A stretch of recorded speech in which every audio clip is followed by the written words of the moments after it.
vida. E eu espero que Deus faça isso com vocês hoje, que cada um entenda o chamado de Deus para a vida de vocês. Porque a gente pergunta, né? Valeu a pena? Vai valer a pena? O preço é alto demais? E por que eu deveria pagar esse preço? Que pra gente é alto demais. Aí quando a gente pensa em fazer essa pergunta para Deus, a gente tem que perguntar primeiro, Deus, como que o Senhor mesmo entregou para isso? Porque eu não entreguei meu irmão e jamais entregaria. E Deus entregou Jesus. Por mim, por você. E eu desde terça-feira, quando eu enterrei meu irmão, eu pedi a Deus que me desse a palavra dele hoje, porque eu não teria nenhuma, se não fosse ele, e se não fosse dele, e se não fosse para ele, e se não fosse para vocês. E eu falei, eu não vou parar. Se a intenção do inimigo das nossas almas era nos calar, ele fique sabendo agora que o que está em mim é maior do que está nele. Ele fique sabendo agora que a minha revolta não é com o homem que esfaqueou meu irmão. A minha revolta é com o inimigo que habitou nele e que permitiu que isso acontecesse na vida do meu irmão. E é isso que eu tenho para falar para vocês. Existe um inimigo de nossas almas, mas existe um Deus. Existe um Jesus que morreu por nós naquela cruz. E naquele dia, naquele final de tarde, onde ele disse, está tudo consumado. Ele desceu no reino do inferno. Ele tomou a chave do inferno e a chave da morte. E ressuscitou ao terceiro dia. Aleluia. E eu ressuscitei com ele ao terceiro dia, porque eu morri para o pecado. Eu aceitei Jesus, eu morri com ele e eu nasci com ele para viver em santidade. Por isso que essa palavra que eu sou pecadora e sirvo a Jesus, eu repreendo ela na minha vida, porque eu sou santificada por Cristo e Ele me chamou para ser santa. Ocasionalmente a gente peca, mas nós somos santos diante de Deus.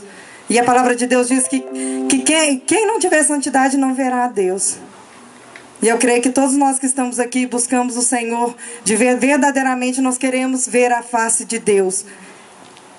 Então eu lembro de Jeremias quando ele disse, desesperadamente aquele povo, e ele gritava e ele clamava, convertei-vos agora dos seus maus caminhos e da maldade de suas ações, e habitareis na terra que o Senhor vos deu, e deu a vossos pais desde os tempos antigos para sempre.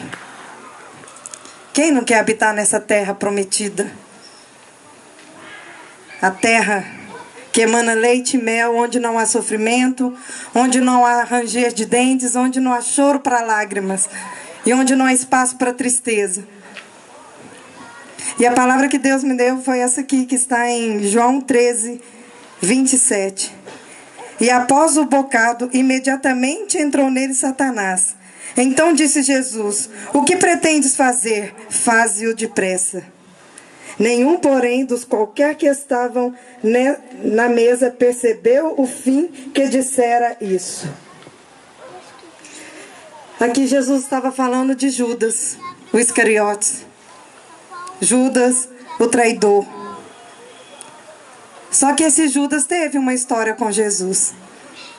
E quando meu irmão morreu, um pregador do evangelho levou muitas almas aos pés do Senhor. Almas que, se tivesse saído do presídio onde ele ganhou aquelas almas para Jesus, poderiam ter assassinado várias outras almas. Eu falei, Senhor, por quê? O Senhor sempre colocou essa esperança. Eu não sei se Deus, mas Deus, quinta-feira, quem estava aqui, quem ouviu a pregação na semana passada, eu falei deste meu irmão. E falei que ele estaria com a gente nos evangelismos, porque nós estávamos pagando preço pela vida dele, pela alma dele. Ele estava desviado, um presbítero. E eram os meus planos. O Adriano está aqui hoje. Ou amanhã, ou daqui a um ano. Mas essa certeza eu não tinha, né, gente? Mas hoje eu tenho. Que através da vida dele ele vai estar, sim. Com o testemunho dele.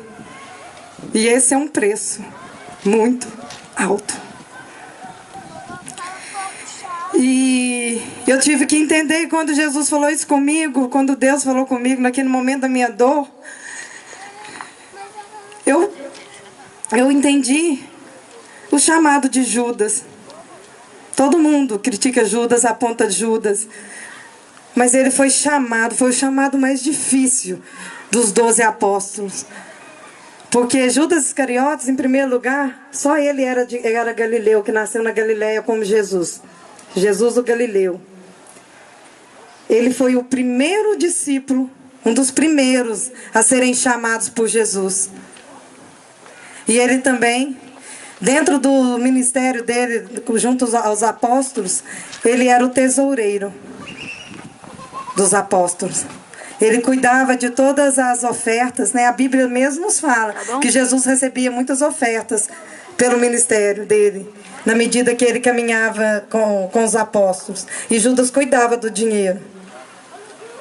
E para vocês verem que quando Satanás quer entrar na vida de alguém, ele entra naquela brecha que ele sabe que é a mais fácil de se abrir.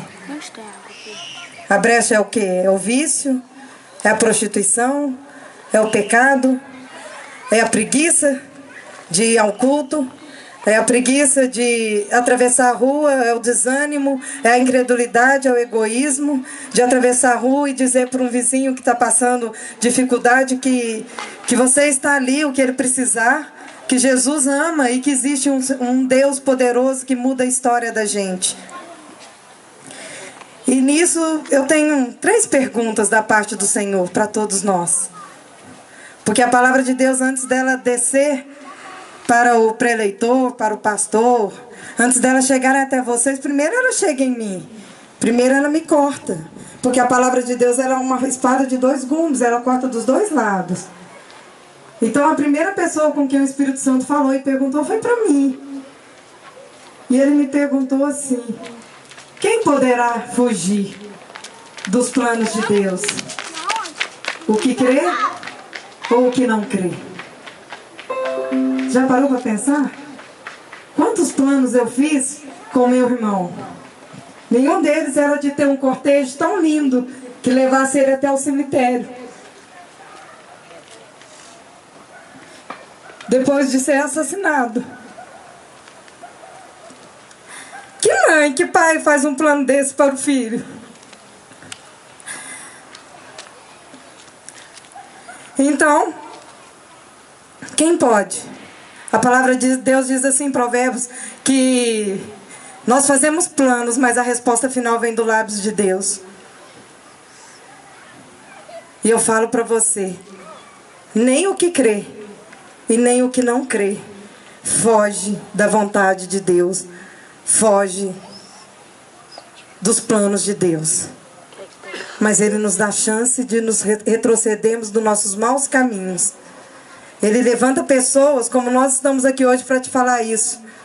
Convertei-vos dos seus maus caminhos, afasta-se das suas ações más, mude as suas atitudes.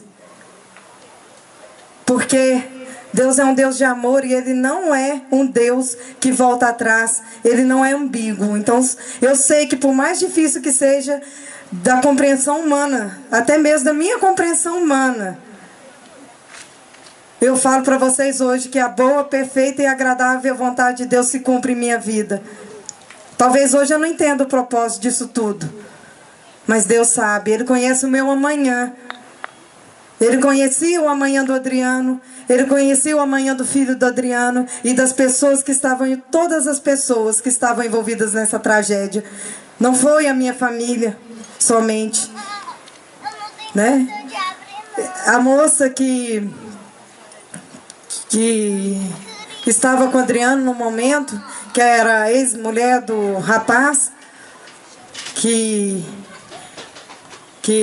esfaqueou meu irmão, eu ouvi uma gravação onde que ela disse assim: não é só uma família que sofre. O meu filho hoje pergunta onde está o meu pai. Né? E é isso que eu quero dizer, quando a gente escolhe caminhos de perdição, porque a Bíblia diz, o Senhor disse que o salário do pecado é a morte. Lá em Provérbios, bem no início, existe conselhos de uma mãe a seu filho jovem. Sabe qual que é um dos conselhos? Diz assim: filho, fuja da mulher adúltera, porque o rastro dela é morte. E quem é filho aí e quer parar e quer ouvir um conselho de uma mãe? E qual mãe hoje quer parar de falar no celular, largar o WhatsApp e dar um conselho para o filho? Quem poderá fugir da vontade de Deus? A segunda pergunta é essa, que Deus faz a cada um de nós. Quanto vale quem você ama? Quanto vale seus filhos? Quanto vale os seus pais? Quanto vale a sua esposa? Quanto vale seu marido? Quanto vale quem você ama? Tem um exemplo na igreja, na Bíblia aqui, está em Gênesis 29, Jacó. Jacó, todo mundo conhece o passado dele, era um pecador, enganador. E depois ele enganou o irmão, junto com a mãe, fizeram um plano perfeito para ele roubar a bênção do irmão dele. Aí ele teve que fugir para o deserto. E quando ele chegou na casa do tio dele, né, depois se vocês quiserem ver, a história é Gênesis 29, que ele conheceu o Labão, que era o irmão, o primo da mãe dele. Ele conheceu Rebeca. A primeira vez que ele pôs os olhos sobre aquela mulher, ele apaixonou, ele amou. E ele apesar de ter vindo de uma família de posses, ele teve que fugir, fugiu com a roupa do corpo, ele não tinha nada. E naquele tempo os homens tinham que pagar um dote para se casarem. E ele não tinha nada. Aí ele virou para Labão e disse: eu vou trabalhar 7 anos para você, na tua lavoura, na tua fazenda, sendo pastor das tuas ovelhas, e depois de 7 anos você me dá a mulher que eu amo em casamento. Labão fez o acordo com ele, passaram-se 7 anos, ele foi cobrar a mulher dele, a Rebeca. O que aconteceu? Labão disse para ele assim: olha, primeiro eu tenho que casar minha filha mais velha. Então você vai casar com ela primeiro, que era Lia. E ele, como era temente a Deus, conhecia a palavra de Deus, sabia que verdadeiramente essa era a lei, ele se casou com Lia. Novamente ele virou para Labão e disse: eu vou trabalhar mais 7 anos para você, para ter Rebeca como esposa. Findados 14 anos, ele se casou com Rebeca. 14 anos, trabalhando sem salário, por uma mulher que ele amava. E nós, eu, você, quanto vale quem a gente ama? Quanto vale os seus filhos? Quanto vale a paz no teu lar? Quanto vale a vida? Hoje eu estou falando de vida, gente. De vida do seu filho. Do seu filho que há muito tempo já abandonou a casa, já não respeita mais o pai, não respeita a mãe. Do marido hoje que não respeita a esposa, que quando sai ele trabalha, ele volta para casa cansado, muitas das vezes, mas sabendo que vai encontrar em casa, primeiro ele passa no primeiro bar e enche a cara de bebida para poder aguentar chegar em casa e ver a confusão do lar, a confusão da casa que virou aquela família. E a bebida só atrapalha mais, só prejudica mais, porque depois que o homem bebe, ele perde a razão. E eu vou falar para você com toda a autoridade, eu tenho um pai que foi alcoólatra. O meu irmão terminou a vida dele bebendo muito. E no carro do assassino dele tinham 13 latas de cerveja.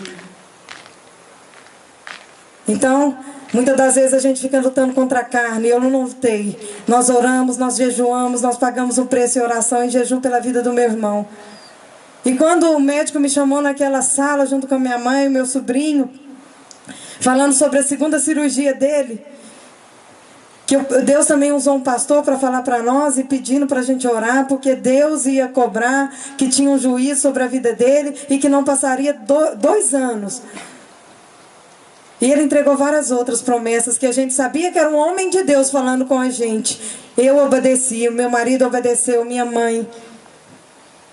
E quando eu vi que todas as promessas que Deus usou aquele homem para entregar para minha família se cumpriram, e cumpriram na vida de outras famílias, porque ele também disse a uma mulher que sobre a vida do marido dela viria um câncer, porque Deus ia quebrar o orgulho, e cumpriu. Uma outra menina que estava lá em casa combinando a idade com meu sobrinho, ele também disse a ela: olha, seu pai vai passar uma luta e Deus quer usar você para poder trazer sua família aos pés dele, igual entregou na minha família. E cumpriu. Não tem nem um mês que ela enterrou o pai dela. Eu virei para o Nicolas e para minha mãe e falei: o tempo está findando. E é isso que eu falo. Eu orei, eu jejuei, eu fiz tudo. Mas tem chave, gente. Tem coisas que não estão nas nossas mãos. Tem autoridade que Deus dá a mim, a você. Eu sinto isso através da vida do Robinho, na vida do Wilma, na vida do Baiano, que Deus nos usou para encontrar essas vidas. Vamos pensar quantas outras pessoas pregaram o amor do Senhor para ele, convidaram eles para ir na igreja. Para chegar uma bela tarde, eu, meu marido e o William chegamos até eles e eles irem para a igreja. Não, isso dá nó na cabeça de muita gente. Tem um outro rapaz que nós estamos acompanhando, tinha gente que acompanhou 5 anos. Eu e o Nicolas chegamos, falamos com ele, e está na igreja. Teve uma luta, foram 2 anos esse processo. Mas não vem de mim, não vem do Nicolas, há um propósito no céu para tudo. E a vontade de Deus, ela não vai parar, porque eu e você não cremos e não obedecemos. Ela vai se cumprir. E a terceira pergunta é essa aqui. Jesus disse para ele assim: então Jesus disse: o que pretendes fazer, faze-o depressa. Judas trocou Jesus por 30 moedas de prata. Ele era tesoureiro. Como você vai entregar, né, algo para uma pessoa que bebe, você vai pôr ela para trabalhar que saiu do vício de bebida, a gente coloca ela para trabalhar num bar? Né? Por isso que aqui Deus deu, através da vida de Judas, Jesus nos ensina muito. E uma delas é que a nossa fraqueza, aquilo que a gente não domina sem Deus estar presente no nosso coração, é o que vai fazer Satanás entrar em nossa vida e destruir a nossa vida. Porque ele veio para matar, roubar e destruir. Só que hoje eu não vim aqui falar dele. Porque nós como igreja, nós sabemos que ele já é um derrotado. Eu vim aqui para falar de um Cristo vivo. De um Cristo que pode mudar a tua história, pode mudar a minha história. E eu estou aqui para falar que através da vida de cada um de vocês aqui hoje, nós que estamos aqui com o amor de Cristo, trazendo a palavra para vocês, dispondo do nosso tempo, porque nós também temos problemas, nós também temos sofrimentos. Deus sabe o quanto que eu pedi a Ele, a fortaleza dEle sobre a minha vida, para eu poder conseguir entregar esta palavra. E é por vocês.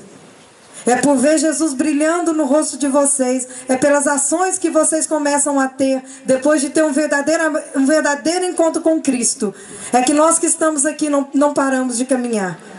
Porque como que eu poderia parar de caminhar vendo tantas transformações de vidas através desse evangelismo? Como a gente ia parar de trazer a palavra e de fazer o que apraz o coração do Senhor, quando nós recebemos mensagem todos os dias dizendo: olha, depois que vocês foram em nossa casa, a nossa família foi transformada. Olha, depois que você foi na minha casa, eu não voltei a beber. Depois que vocês levaram o amor de Cristo na minha casa, eu parei com o cigarro. Não existe mais discussão. Como que a gente vai parar? E através de você que está aqui hoje. É um bairro de muitos e muitos, né? Eu não tenho ideia quantos habitantes tem aqui. Mas essa rua inteira viu a movimentação, ouviu o barulho. e sabia que quem estava aqui era Jesus. Ou seja, hoje você está ouvindo, Jesus está passando. E a pergunta é essa: o que você tem que fazer para trazer a sua família aos pés do Senhor? O que você tem que fazer? O que você tem que renunciar para poder deixar Deus e Jesus habitar em você, para poder ouvir a voz de Deus? Porque apesar desse sofrimento que nós estamos vivendo, eu tenho experiências maravilhosas com Deus. O sobrenatural de Deus atua na minha vida e na do meu marido todos os dias. Todos os dias. Só que como ele não é antagônico, ele também, na minha vida também tem aflições. Não é porque nós nos dispomos a fazer, a pregar o evangelho, que virou do dia para a noite uma beleza, uma maravilha. Só que como Jesus venceu o mundo, eu também vou vencer essa batalha. Vou vencer esse projeto de Deus na minha vida, porque se eu estou em Cristo e tudo que eu sou pertence a Cristo e tudo que atua em mim, na minha família, é Cristo, eu tenho que saber aceitar o bem e o mal, porque os dois na minha vida vêm do Senhor. Porque eu estou guardada com Ele. Eu sou parte de Cristo e eu sou propriedade de Cristo. E eu não vivo mais numa terra que pertence a Satanás, ao inimigo.